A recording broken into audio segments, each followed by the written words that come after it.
ಎಲ್ರಿಗೂ ನಮಸ್ಕಾರ. ನಿಮ್ಮ ಆರೋಗ್ಯ ಚೆನ್ನಾಗಿಲ್ವಾ? ನಿಮ್ ಆರೋಗ್ಯನ ಸರಿಪಡಿಸ್ಕೋಬೇಕಾ?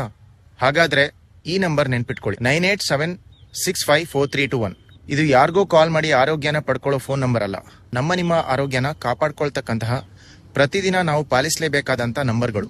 9 ದಿನಕ್ಕೆ 9,000 ಹೆಜ್ಜೆಗಳು ಅಥವಾ 9,000 ಸ್ಟೆಪ್ಸ್. ಪ್ರತಿದಿನ ಮಿನಿಮಮ್ 9,000 ಹೆಜ್ಜೆ ಹಾಕಿ ಇಷ್ಟು ವಾಕಿಂಗ್ ಮಾಡೋದ್ರಿಂದ ಹಾರ್ಟ್, BP, ಶುಗರ್, ನರ್ಗಳು, ಜಾಯಿಂಟ್ಸ್ ಇವೆಲ್ಲ ಕಂಟ್ರೋಲ್ ಅಲ್ಲಿ ಇರುತ್ತೆ. 8 ಗಂಟೆಗಳ ನಿದ್ರೆ. 8 ಗಂಟೆಗಳ ನಿದ್ರೆ ನಮ್ಮ ದೇಹ, ಮೆದುಳು ಮತ್ತು ಹಾರ್ಮೋನ್ ಗಳನ್ನ ರಿಪೇರಿ ಮಾಡುತ್ತೆ. 7 ನಿಮಿಷ ಸೂರ್ಯನ ಬೆಳಕು. ಪ್ರತಿದಿನ 7 ನಿಮಿಷ ಸೂರ್ಯನ ಬೆಳಕನ್ನ ನಾವು ತಗೊಂಡ್ರೆ ಆ ದಿನ ನಮ್ಮ ಮೂಡ್ ಚೆನ್ನಾಗಿರುತ್ತೆ. ಶುಗರ್ಗೆ, ಬೋನ್ ಹೆಲ್ತ್ಗೆ ತುಂಬಾ ಒಳ್ಳೇದು. 6 ಊಟಕ್ಕೆ ಕನಿಷ್ಠ 6 ನಿಮಿಷ. ನೀವು ಊಟಕ್ಕೆ ಕೂತಾಗ ಕನಿಷ್ಠ ಅಂದ್ರೂ 6 ನಿಮಿಷ ಆದ್ರೂ ತಗೊಳ್ಳಿ. ಊಟ ಸರಿಯಾಗಿ ಆಗಿದೆ, ಬೇಗ ತಿಂದ್ರೆ ಅಜೀರ್ಣ, ಕರಳಿನ ಸಮಸ್ಯೆ ಶುರು ಆಗುತ್ತೆ. 5 ನಿಮಿಷ ಧ್ಯಾನ. ದಿನಕ್ಕೆ ಕೇವಲ ಒಂದು 5 ನಿಮಿಷ ಧ್ಯಾನ ಮಾಡಿ. BP, ಸಕ್ಕರೆ ಮತ್ತು ಒತ್ತಡ ತುಂಬಾನೇ ಕಡಿಮೆ ಆಗುತ್ತೆ.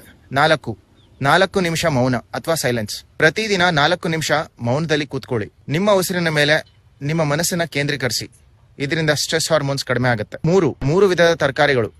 ಪ್ರತಿದಿನ ಕನಿಷ್ಠ ಅಂದ್ರೂ 3 ರೀತಿಯ ತರಕಾರಿಗಳನ್ನ ಸೇವನೆ ಮಾಡಿ. ನಿಮ್ಮ ಕರಳಿನ ಆರೋಗ್ಯ ಚೆನ್ನಾಗಿರುತ್ತೆ, ರೋಗ ನಿರೋಧಕ ಶಕ್ತಿನೂ ಜಾಸ್ತಿ ಆಗುತ್ತೆ. 2 ಮಲಗುವ ಮೊದಲು 2 ಗಂಟೆ ಊಟ ಮುಗಿಸಿ. ಮಲಗುವ ಮೊದಲು 2 ಗಂಟೆ ಮೊದಲೇ ಊಟ ಮುಗಿಸೋದ್ರಿಂದ ನಿಮ್ಮ ಲಿವರ್ ಮತ್ತೆ ಪ್ಯಾನ್ಕ್ರಿಯಾಸ್ ಚೆನ್ನಾಗಿ ಕೆಲಸ ಮಾಡುತ್ತೆ ಹಾಗೂ ಇನ್ಸುಲಿನ್ ಸೆನ್ಸಿಟಿವಿಟಿ ಇಂಪ್ರೂವ್ ಆಗುತ್ತೆ.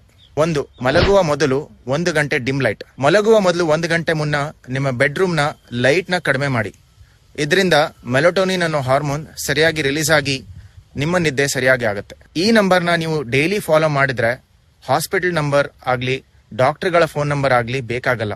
ಒಂದ್ಸರಿ ಟ್ರೈ ಮಾಡಿ ನೋಡಿ. Thank you.